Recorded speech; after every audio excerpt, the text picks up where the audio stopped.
We all know parents will do anything to make their kids happy and see a smile on their face, even if it causes personal agony. So what I'm about to say, many of us might have done the same thing. But it still begs the question, did Doc Rivers lose respect from NBA players by coaching his son? There was a time Doc Rivers had the ultimate respect from NBA players. He won a championship in 2008 with the Boston Celtics. He had so much respect in 2013, the Los Angeles Clippers acquired Rivers from the Celtics for a first-round draft pick. Now he's coaching in Philly now, and he has a lot of drama going on there now. And we'll get into that later, but let's get into the Clipper drama first. In the first season as the head coach, Rivers led the Clippers to a franchise record, 57 wins and the playoffs. Now, during these 2014 playoffs, they faced the Golden State Warriors.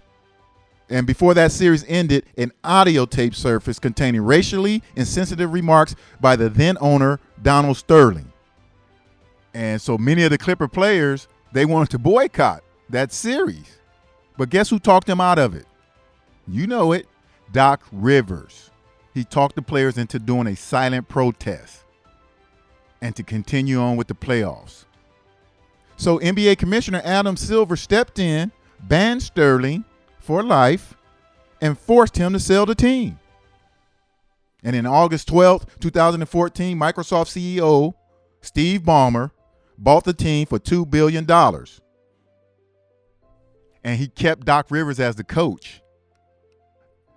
Then a few months later, Doc Rivers was promoted to the president of basketball operations while still having head coaching duties. And there was already a general manager. But Doc Rivers had final say in basketball operations, even though he had never been in management before. So was this a token of appreciation for preventing the team from boycotting in the playoffs? Meanwhile, his son Austin Rivers' career was going into the tank. The man hadn't done anything special since he'd been in the NBA, since he had been a lottery pick, 10th overall by the Pelicans in 2012. The dude was averaging 7 points a game. He was on his way to being sent to Basketball Neverland, the G League, or overseas. But regardless, in 2015, the Clippers traded for him. And at the time, this was the first time that a head coach will be coaching his son in the NBA. But before Austin got to the Clippers was trending up. They was getting everybody attention with that Lob City basketball style. Blake Griffin taking alley-oops from Chris Paul. All eyes was on the Clippers. They were winning. And if you're a sports fan, you know all about the stereotypes about the coach's kid.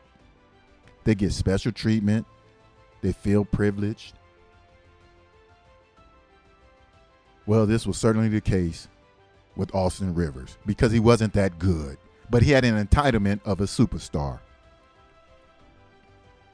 So to the point, in the summer of 2016, the Clippers re-signed him to a 3-year, $35 million contract. This was a major contract for a player of his stature. This caused a weird locker room dynamic. Players probably felt like they was back in high school or college. Can you imagine being in the pros, your livelihood on the line, and this man brings his son into play who is not that good and then gives him a big contract? And then when there was time to make the team better, there was a proposed trade. They was going to trade Austin Rivers, Paul Pierce, and Jamal Crawford to the New York Knicks for Carmelo Anthony. But the trade was shut down by guess who? Doc Rivers. And then you know why he shut it down? Because he didn't want to trade his son. As soon as Austin Rivers joined the Clippers,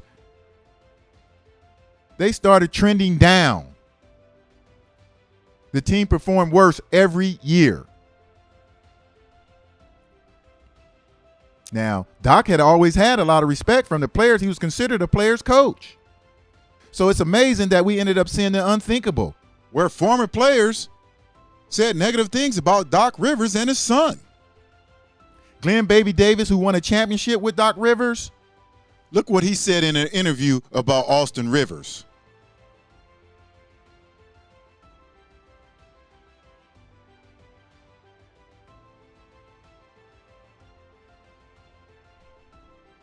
Chris Paul said one of the reasons why he wanted to leave the Clippers was because of the favoritism Doc Rivers was showing to Austin.